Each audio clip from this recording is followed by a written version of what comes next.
You're listening to A Temple Wild, episode 17, Invoking the Muse.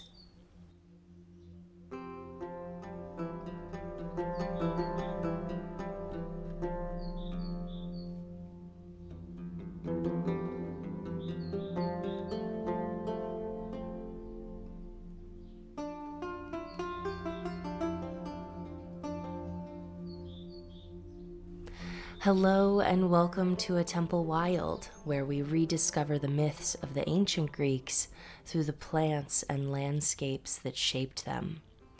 My name is Mira, and in today's episode we'll be meeting the ancient Greek Muses. Who they were, where they were, how many of them were there, and what role they played in ancestral storytelling and artistic inspiration.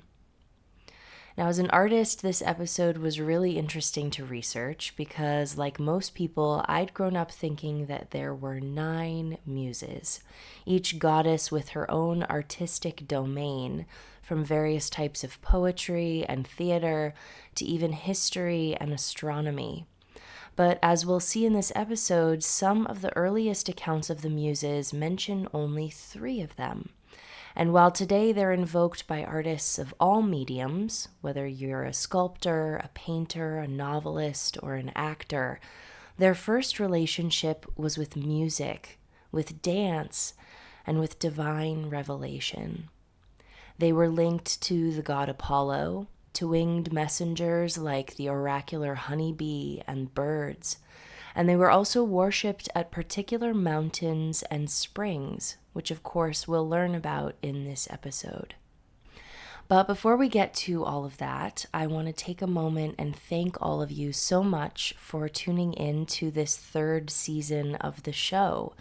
I am so grateful for all your emails and private messages asking where I've been and inquiring about new episodes. So I am finally set up and settled into my new apartment.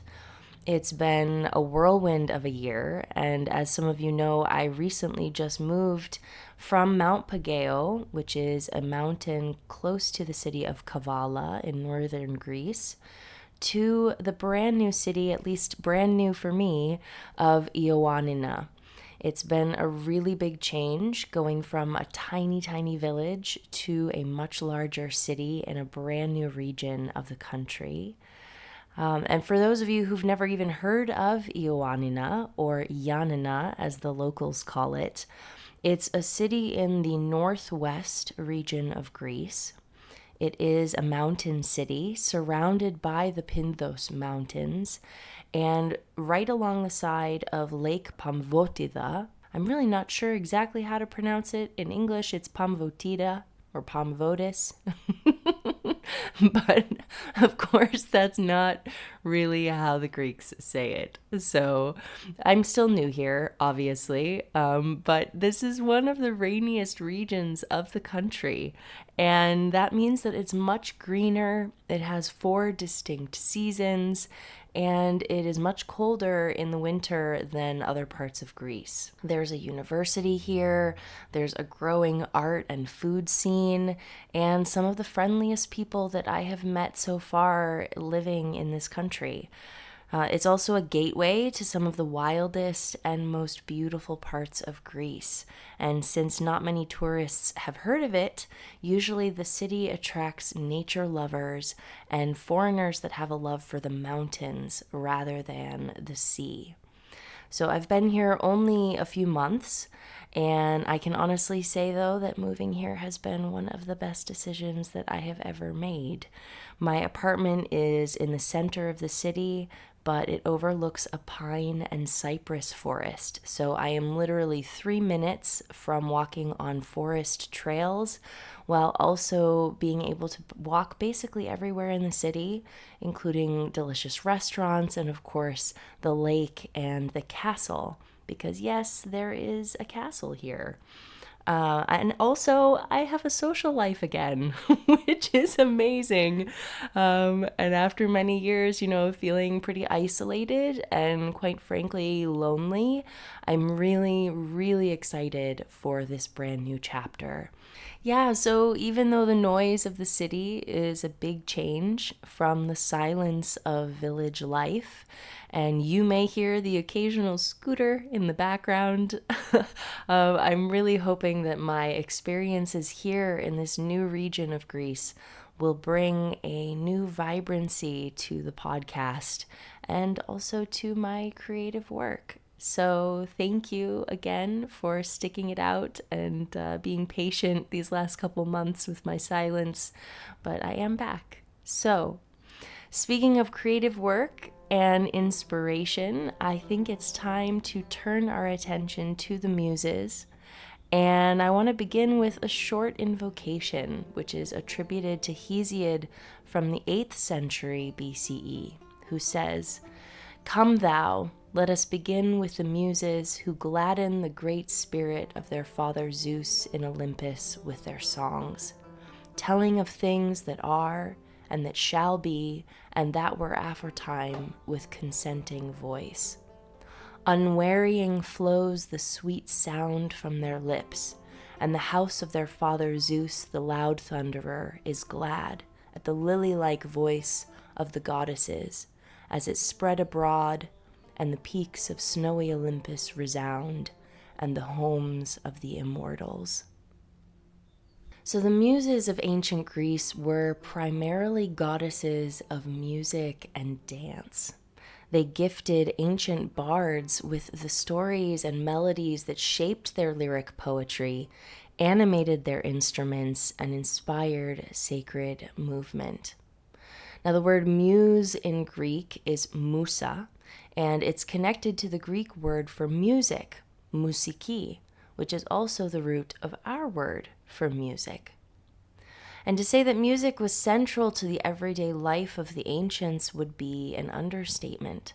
Music accompanied most, if not all, rites of passage, communal events, and private life in Greece, including processions, religious festivals, athletic ceremonies, the symposium, theater, funerals, sacrifice and libations, household chores, weddings, military events, and more. Greek music usually included the combination of recited poetry or lyrics and dance, but it was not just for entertainment.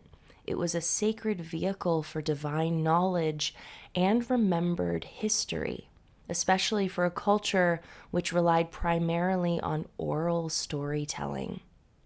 So, for this reason, the Muses were agents of ancestral knowledge, wisdom, and even prophecy, bestowing divine wisdom and the gift of song so that the ancient bards may know and then sing the truth of everything that has happened and everything that will one day transpire.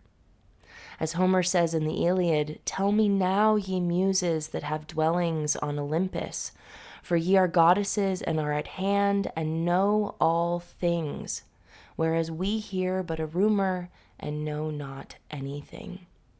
We're told by some that the Muses were daughters of Zeus and Mnemosyne, Mnemosyne being the goddess of memory and the creator of language. You might remember her from the episode on Hypnos and the Poppy, in which we learned about her important role in prophecy and dreaming. And as I pointed out in that episode, for a culture that relies on the passing down of stories through lyric poetry, we can understand why the Muses would have a mother who governs memory and language. Others say the Muses were the daughters of Apollo, the god of music and prophecy himself, whose sacred tree was the oracular bay laurel. Hesiod even says that the Muses themselves, and I quote, "plucked and gave him a rod, a shoot of sturdy laurel, a marvelous thing, and breathed into him a divine voice to celebrate things that shall be and things that were aforetime." Early depictions of the Muses show them with musical instruments like the lyre or the aulos, or in later depictions holding other implements of the arts like theatrical masks or scrolls. They're connected to stories about birds as well as to honeybees, both creatures, birds and honeybees, being divine messengers associated with omens and the delivery of sacred knowledge. As we learned in the episode on the Melissae, oracular bee nymphs, the bees were sometimes called birds of the Muses, as they were said to bestow honey on the lips of gifted philosophers, poets, and singers. And so those that were blessed by the Muses were not just adept at their artistic craft, they also possessed the ability to provoke a particular response in their audience. Ultimately, they were performers, charismatic as well as skilled, acting as a channel or a conduit for the divine truth to flow through them and out into the world. And so musical storytelling in general was considered a gift of the Muses, but they were also known to punish those who presumed to outperform them in song and poetry.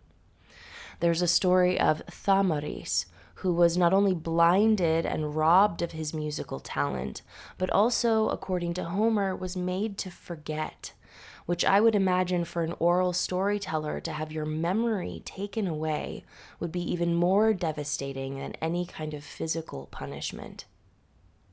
In another story recounted by Ovid, the 9 prideful daughters of Pieros challenged the Muses to a singing contest and lost. Being sore losers, the daughters proceeded to taunt the goddesses, and so the Muses, somewhat reluctantly, transformed the daughters into birds so they could continue their complaining cacophony forever. Which species of birds they were transformed into is a bit up for debate. Some sources translate the word as Eurasian magpies, or the pika pika, while others say it was the Eurasian jay, the Garrulus glandarius. If you'd like to hear the song of both birds, I've linked to some recordings of their sounds in the show notes on my website, so perhaps you can judge which one produces a greater clamor. But in a later version of the story, it's said that the 9 daughters were transformed into 9 different birds: the grebe, wryneck, ortolan, jay, greenfinch, goldfinch, duck, woodpecker, and pigeon. Now, I don't know very much about Greek birds, but doing research for this episode led me down a very, very deep internet rabbit hole as I started listening to the calls of each of these birds. And some of them are actually quite lovely and very familiar, as I've been listening to them sing for the past 9 years without ever really knowing what they were called. So similar to the magpie and the jay, if you'd like to listen to each of the birds, I've put together a YouTube playlist with their calls, which I'll link to in the show notes. I've also added to the playlist a few videos that feature some really fascinating facts about other birds in Greece. Like, did you know that we actually have flamingos here? Oh yes, my friends, flamingos in Greece. Now, I've known this for a couple years because I first saw them when I visited the wetlands over near Porto Lagos, which is halfway between the cities of Xanthi and Komotini in the northern region of Greece. But apparently flamingos can be found all over the country, from Halkidiki to Corfu to Kos to even the Peloponnese, depending on the time of year. I love flamingos, so I just wanted to try to take that opportunity to stick that knowledge in this episode. So anyway, if you're interested in birds in any way, shape, or form, or maybe just have a little bit of a curiosity about them, definitely check out that playlist that I've put together on my website. But not to digress too far, in yet another story about the Muses punishing others for their hubris, we learn of a connection between the Muses and the Sirens. And the Sirens were monsters with the bodies of birds and the heads of women, whose enchanting voices would draw sailors toward their perch along rocky shorelines, where the sailors would either crash their ships and die, or waste away forgetting to eat or drink. And as the story goes, the sirens, even though their voices are bewitchingly beautiful, lost in a singing contest with the Muses. And so the goddesses plucked the sirens and made crowns of their feathers. And so while the Muses were known to gift ancient bards with the ability to recount ancestral narratives with beautiful voices, they would also punish those performers who became prideful or insolent.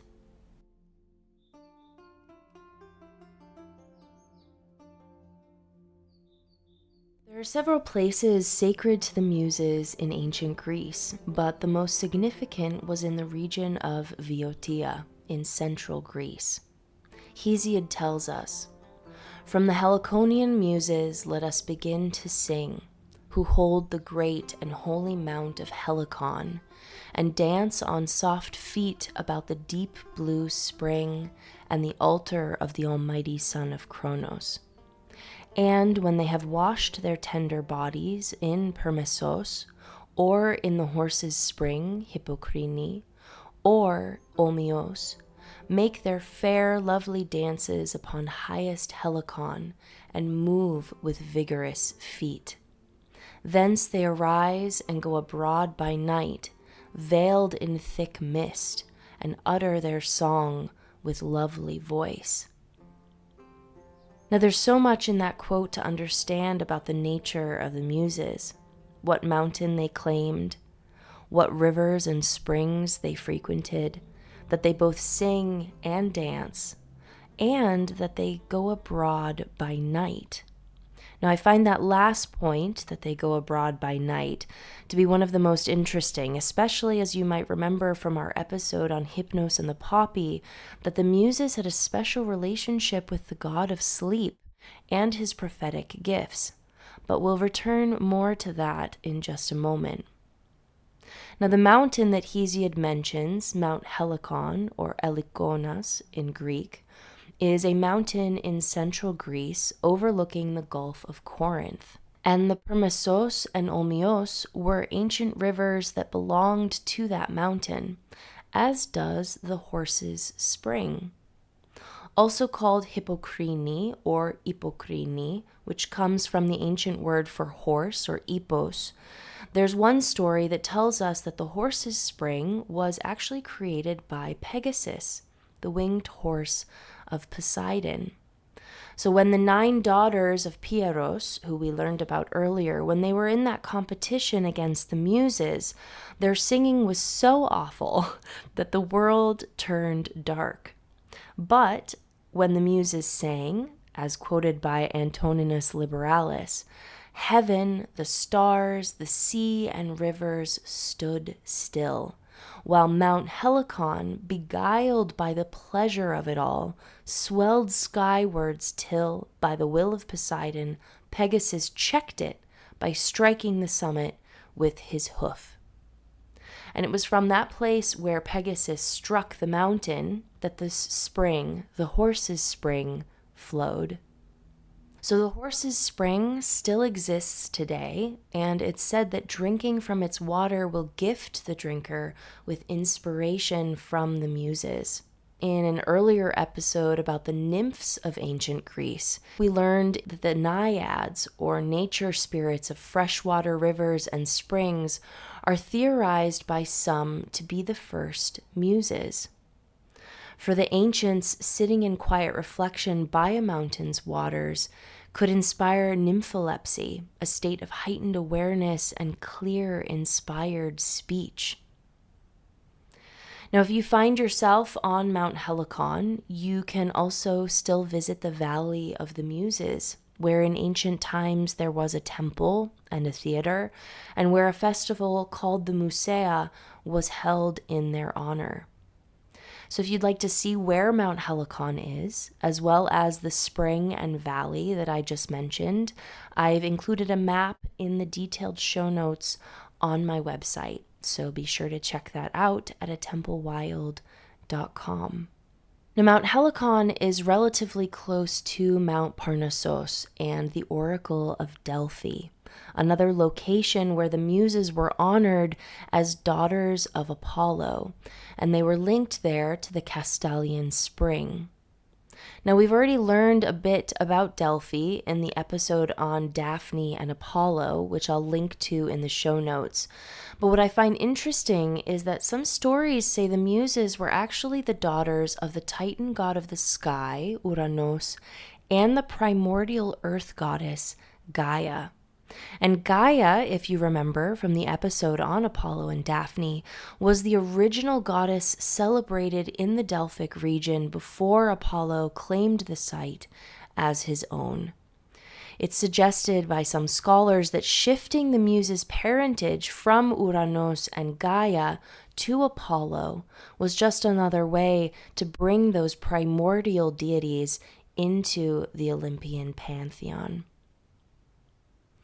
If we travel a little further north and east from this region of Viotia, we come upon Mount Olympus, where the Muses were also said to live and where their singing would echo and please the homes of the gods. It's there in the region of Pieria that they were said to be born. And when the bard Orpheus was torn apart by the Maenads and his body strewn about Greece, it was the Muses who gathered up the pieces and buried him at the foot of Mount Olympus in Livithra. There are a few other places connected to worship of the Muses, but I want to highlight one other place, and that is Troezen, which is in the Peloponnese. And there was once a village there said to be an entry point to the underworld. According to Pausanias, there was an old altar there where the ancients used to make sacrifices to the Muses and to Hypnos, saying that sleep is the god that is dearest to the Muses. Interestingly, Pausanias also says that there was a spring in Troezen, also called the Horse's Spring, that was also created by Pegasus when his hoof struck the ground, much like the spring on Mount Helicon. So you might think it's strange that I've waited this long to tell you the names of the Muses, but there are conflicting accounts of exactly how many Muses there are and what they should be called. So in both the Odyssey and the Iliad, Homer appeals to the Muses.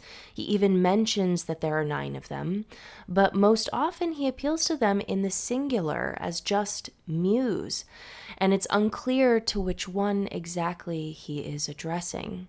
Other writers, including Pausanias, say that the earliest worship of the Muses included only 3 goddesses, Meleti, Mneme, and Eothi, whose names mean practice, memory, and song. And still another source tells us that there were 3 Muses worshipped at Delphi as daughters of the god Apollo, and their names were Apollonice, Voristhenes, and Kiphiso, the last one being named after the great river Kiphisos, which runs through that region. They might also have been called Niti, Messi, or Ipati, which are actually the lowest note, middle note, and highest note of the lyre, the musical instrument sacred to the god Apollo and often held by the Muses. But it is Hesiod who is the most popular and generally agreed upon source for the 9 Muses that most of us know and name today. He lists them as Clio, Evterpe, Thalia, Melpomene, Terpsichore, Erato, Polymnia, Uranii, and Calliope. As I mentioned, the early Muses were goddesses of song and dance, but over time each of those 9 goddesses came to be associated with particular arts and theater, and in the classical period we see the addition of the sciences to their realm. Their 9 domains included history, lyric poetry, comedy, tragedy, dance, erotic poetry, religious hymns, astronomy, and epic poetry and rhetoric. But regardless of how many muses or their names, what I find interesting is that they are considered a group. Like members of a dance or a chorus, they each contribute their unique voice. Perhaps you might say, like various birds singing in a forest, create a beautiful harmony. And so the muses of ancient Greece were associated with expression that came not through ink or pencil or paintbrush, but through the body, whether using the voice for poetry, song, or storytelling, or using the hands to play instruments or the limbs to move in dance. Now, that's not to say that the muses today don't have significance to the visual arts, and I know many artists call upon them for inspiration and guidance in their creative lives, but they are especially significant for spoken word poets, actors, and oral storytellers, musicians, singers, and dancers, and those that hold the ancestral stories, who speak of our collective and personal histories, and even those who might see the future and speak of that which is to come. The muses impart their sacred wisdom through fresh spring water, through oracular honey and bay laurel, and possibly even through dreams. If we think about the quote that I shared earlier from Hesiod about the muses going abroad by night, veiled in thick mist, and that Pausanias tells us that sleep is the god that is dearest to the muses, I'm curious if perhaps the muses were believed by the ancients to bestow their gifts during sleep. It's common today that creators will awake in the morning with inspired stories or ideas. And in fact, many of the artists I know, myself included, have vivid dream lives that contribute images and themes to their work. So for the modern artist, the muses are often invoked as a source of inspiration. They're responsible for stirring up one's passion to create, or even encouraging focus to complete a project. And to be someone's muse is to possess certain qualities, often beauty, a carefree nature, innocence, or even an ethereal essence that's somehow moving or uplifting to the artist. But because these are traits that the modern mind often associates with the muses, unfortunately, I think artists think that they are fickle, that their inspiration is an elusive thing that must be grasped when it comes. Otherwise, it will fly away like a bird or slip through their fingers like water. But if we look to the ancient stories, it seems to me that the muses only withhold and punish those who presume to have more wisdom or talent than they do. So a certain humility is required to be muse gifted, an awareness that the ability to perform or tell beautifully articulated stories is not something that is human alone, but instead comes from a source much greater and deeper than us. For me in my own practice, when I feel connected to creative inspiration, it feels like I've tapped into a flowing river. I become a channel, a small stream coming from a source that is much bigger and stronger than me. It passes through me, like air flowing through a flute or water through an aqueduct. Many people call this getting in flow, and I love that phrase as it invites us to be like water. And when it feels like we've run dry, as though the muses have withdrawn or cut us off from the source, we can turn to some simple practices to reconnect to that flow. For me, I love taking walks in the forest. It's there surrounded by the soft song of birds, the smell of the earth, the presence of the trees, and the flow of a freshwater stream that I can actually step aside and make myself hollow.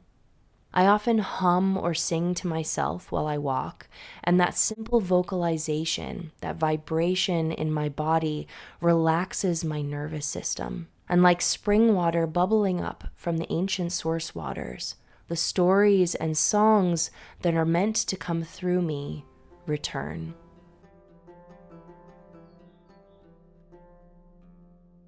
So if you find yourself feeling cut off from the Muses, try a slow and meditative walk in a forest or a park. Seek out a source of fresh water where you can sit, or even better, drink its refreshing waters. Listen to the songbirds or the buzzing of honeybees and hum or sing. Choose an instrument that's simple and made from natural materials like a small harp or a reed flute, and add your own voice to their chorus. In the next episode, we'll be learning more about the instruments of ancient Greece and, of course, their connection to the Greek landscape. What materials and sounds did the ancient Greek landscape produce? I'll also be sharing a few of my favorite modern musicians who are inspired by or creating ancient Greek music, so definitely stay tuned for that. If you are a patron of the show in the Dryad tier or higher, you will have early access to all upcoming episodes of the show, as well as new videos that I will be posting to YouTube later this month. So if you'd like to listen or to watch earlier than everyone else, and also get exclusive posts, a discount in the shop, which will be relaunching later in 2024, and other goodies that are just for you, you can join as a patron via the link in the show notes. All the sources for the quotes in this episode, as well as a map, transcription, YouTube playlist with bird calls, and links to all the other episodes that I've mentioned, can be found in the detailed show notes on aTempleWild.com. And while you're there, be sure to join my free newsletter where I share updates frequently from the mythic Greek landscape. Now that's all for today. I hope you have a beautiful day, and I will see you next time.